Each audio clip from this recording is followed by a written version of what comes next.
Friends, welcome to my YouTube channel Sahaj classes. आज हम जो 12th क्लास के यूनिट 9 है कोऑर्डिनेशन कंपाउंड, उसका जो क्वेश्चन 25 है वो देखेंगे। The question is what is meant by stability of coordination compound in solution.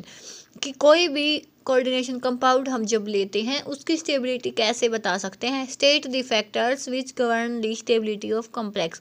और ऐसे कौन कौन से फैक्टर्स हैं जो ये बताते हैं कि स्टेबिलिटी ऑफ कॉम्प्लेक्स को हम कैसे दिखा सकते हैं। तो चलिए देखते हैं वन बाय वन। तो complex ion does not dissociate into its component in aqueous solution. कि जो भी कॉम्प्लेक्स आयन होते हैं वो एक्वस सॉल्यूशन लेने पे भी कंप्लीटली डिसोशिएट नहीं होते। जैसे मैंने लिया, कैसे ले सकते हैं हम, ये ले लिया K2CO NH3। जब हम NH3 जब हम इसका सॉल्यूशन लेंगे ना तो ये कैसे डिसोशिएट होगा, 2K प्लस और CONH3 नेगेटिव। तो कहने का मतलब क्या है कि ये ऐसे डिसोशिएट नहीं होगा कि ये मान लिया CO2 प्लस ये NH4 प्लस, ऐसा कोई भी डिसोशिएशन नहीं होगा। तो जो भी कॉम्प्लेक्स आयन है वो कम्प्लीटली डिसोशिएट नहीं होगा एक्वस सॉल्यूशन में। सच ए डिसोसिएशन टेक प्लेस दो इट मे बी स्मॉल।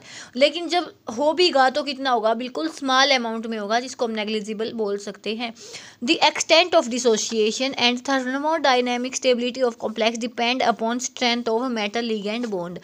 कि कोई भी कॉम्प्लेक्स हमने लिया है वो कितना डिसोसिएट होगा और जो उसकी थर्मोडायनेमिक स्टेबिलिटी है वो किस पे डिपेंड होगी, वो कि जो भी मेटल लिगेंड का बॉन्ड है वो कितना स्ट्रॉन्ग है उस पर डिपेंड होगा। The stability depend upon the strength of the bond. जो भी स्टेबिलिटी है वो किस पे डिपेंड होगी, स्ट्रेंथ ऑफ बॉन्ड पे। लेस डिसोसिएशन, कि देखो जितना ज़्यादा स्ट्रॉन्ग बॉन्ड होगा तो उसमें लेस डिसोसिएशन होगा। लेस डिसोसिएशन होगा, हमने क्या देखना है कि कॉम्प्लेक्स स्टेबल तब होगा जब वो बॉन्ड नहीं डिसोसिएट होगा। जब बॉन्ड नहीं डिसोसिएट होगा तो कब नहीं डिसोसिएट होगा, जब बॉन्ड अपना स्ट्रॉन्ग होगा। तो यहाँ से कंक्लूजन क्या है कि स्ट्रॉन्ग बॉन्ड है तो वो इजीली डिसोशिएट नहीं होगा तो वो क्या होगा, स्टेबल होगा। वीक बॉन्ड है वो इजीली डिसोशिएट होगा, इजीली डिसोशिएट होने की वजह से वो क्या होगा, स्टेबल नहीं होगा।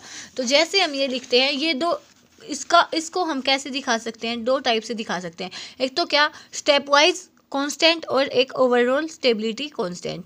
As dissociation involves in equilibrium between dissociated component, the undissociated complex, the stability of a complex can be expressed in the terms of equilibrium constant।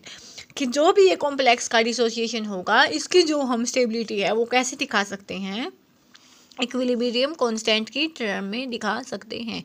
तो कैसे होगा, देखो जैसे कोई भी लिगेंड है, ये हो गया M+L है, तो यहाँ से हमें Ml मिल गया। Ml में जब कोई मेटल लिगेंड का बॉन्ड बना है उसमें हमने कोई नेक्स्ट लिगेंड मिलाया है तो Ml2 बन गया। तो सिंपल हम केमिकल काइनेटिक्स में भी पढ़ते हैं कि जब भी हम रेट को लिखते हैं तो कैसे लिखते हैं, प्रोडक्ट बाई में रिएक्टेंट, तो Ml divide by M into में L। ऐसे ही जब K2 को लिखेंगे तो वो कैसे लिखेंगे, Ml2 divide by M into में L, Ml इंटू में L। ऐसे ही जब इसका लिखेंगे तो Ml3 ये हो जाएगा। जैसे यहाँ पे L है जो वो N-1 होगा, तो यहाँ पे जैसे यहाँ पे 3 है तो यहाँ पे 2 है, यहाँ पे 2 है तो यहाँ पे 1 है। जब हमें यहाँ पे N लिखना है तो ऑटोमेटिक यहाँ पे N-1 आ जाएगा। तो जो इसका रेट है हम ये ऐसे दिखा सकते हैं। तो जो ये K1 है, ये K2 K3 हैं, ये क्या होते हैं, स्टेप वाइज स्टेबिलिटी कांस्टेंट होते हैं। ऐसे ही हम क्या लिखते हैं, ओवरऑल स्टेबिलिटी कांस्टेंट भी लिख सकते हैं। जो भी ओवरऑल स्टेबिलिटी कांस्टेंट होगा उसको हम बीटा से दिखाते हैं, वो क्या होगा, मल्टीप्लाई होता है किसका, इन स्टेबिलिटीज कांस्टेंट का, स्टेप वाइज कांस्टेंट का मल्टीप्लाई होता है ओवरऑल स्टेबिलिटी कांस्टेंट। तो जैसे हम एक एग्जांपल से भी समझ सकते हैं, सिंपली हम एग्जांपल देखना चाहें तो कि हम कोई भी Cu का कॉम्प्लेक्स लेते हैं, Cu2 प्लस में NH3, तो यहाँ से हमें क्या मिलता है कि Cu होता NH3 होता है एक न्यूट्रल लिगेंड, तो पॉजिटिव नेगेटिव का तो इसमें चक्कर कोई होगा नहीं। तो सिंपली हम यहाँ से जब K1 लिखेंगे तो वो क्या होगा कि प्रोडक्ट बाई में रिएक्टेंट, तो Cu NH3 2 plus divide by इन दोनों का Cu2 और साथ में NH3, ये तो हो गया अपना K1। ऐसे ही जब हम K2 लिखेंगे, K2 में क्या होगा कि CuNH3 2+ तो पहले से है, उसके बाद हमने इसमें डाल दिया NH3। तो ऐसे अब जब हम इसका स्टेबिलिटी कांस्टेंट लिखेंगे तो वो क्या होगा, CuNH3 की 2 प्लस, और जब हम इसका K2 लिखेंगे तो वो क्या होगा, प्रोडक्ट बाई में रिएक्टेंट, तो CuNH3 की 2 प्लस और डिवाइड बाई CuNH3 2 प्लस और साथ में NH3। ऐसे ही जब हम इसका थर्ड टाइम पे लिखेंगे तो इसमें क्या हो जाएगा, CuNH3 की 2 प्लस प्लस में NH3, तो यहाँ से हमें क्या मिलेगा, CuNH3 की थ्राइस 2 प्लस, जब हम इसका K3 लिखेंगे तो वो क्या हो जाएगा, CuNH3 की थ्राइस 2 प्लस और डिवाइड बाई जो भी अपने रिएक्टेंट होते हैं, CuNH3 की 2 प्लस और साथ में NH3। ठीक है, ये तो हो गया अपना इतना। अब हम जब इसका फोर्थ लिखते हैं तो CuNH3 की थ्राइस 2 प्लस में जब हम NH3 मिलाएंगे तो यहाँ से हमें क्या मिलेगा, CuNH3 की 2 प्लस, और जो इसका K4 होगा वो क्या होगा, CuNH3 की 2 प्लस, साथ में क्या होगा, CuNH3 की 2 प्लस और ये साथ में NH3।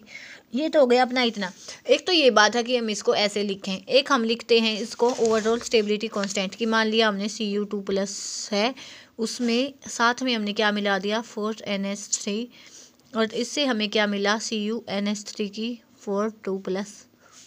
जब हम इसका लिखेंगे कि मान लिया हमने बीटा लिखना है इसका ओवरऑल स्टेबिलिटी कांस्टेंट, तो वो क्या होगा, CuNH3 की 2 प्लस और साथ में Cu2 प्लस, और जो NH3 हो जाएंगे वो कितने हो जाएंगे, NH3 की 4, ऐसे आएगा।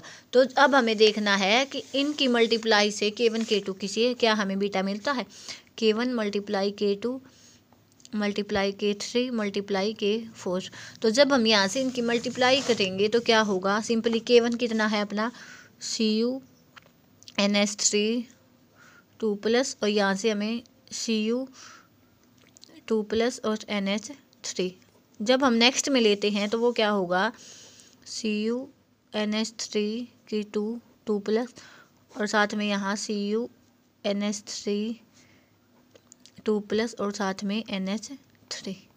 जब हम थर्ड लेते हैं तो वो क्या होगा, CuNH3 की थ्राइस 2 प्लस और साथ में CuNH3 की 2 और 2 प्लस और साथ में NH3। जब हम K4 की वैल्यू लेते हैं तो वो क्या होगा, CuNH3 की 2 प्लस और साथ में CuNH3 की 2 प्लस और साथ में NH3। तो यहाँ से ये इससे तो ये कैंसिल हो गया, इससे ये कैंसिल हो गया, इससे ये कैंसिल हो गया, बचा क्या, आप में तो क्या बचा, CuNH3 की 2 प्लस और डिवाइड बाई Cu2 प्लस, तो यहाँ से बचा, साथ में 1 2 3 4 और 4 बच गए अपने NH3। तो यहाँ से हम देख सकते हैं कि जो भी अपना स्टेबिलिटी ओवरऑल स्टेबिलिटी कांस्टेंट होता है वो मल्टीप्लिकेशन होती है किसकी, इन स्टेबिलिटी कांस्टेंट की, जो अपने स्टेप वाइज कांस्टेंट होते हैं। तो यहाँ से आप चाहें तो इसका स्क्रीनशॉट भी ले सकते हैं। ये तो बात हो गई इतनी अपनी। अब हम देखते हैं कि ये किस किस पे डिपेंड होता है, कि जो भी मेटल होगी जितना ज़्यादा उस पर हाई चार्ज होगा, जितनी ज़्यादा उसमें स्मॉल साइज होगा, अपना जो कॉम्प्लेक्स है वो उतना ही ज़्यादा क्या होगा, स्टेबल होगा। सेकंड क्या है कि जितनी ज़्यादा बेसिक स्ट्रेंथ होगी, अपना जो कॉम्प्लेक्स है वो भी उतना ही स्टेबल होगा। तो यहाँ पर जो अपना क्वेश्चन होता है कंप्लीट। कल मिलेंगे नेक्स्ट क्वेश्चन के साथ। Thanks for watching.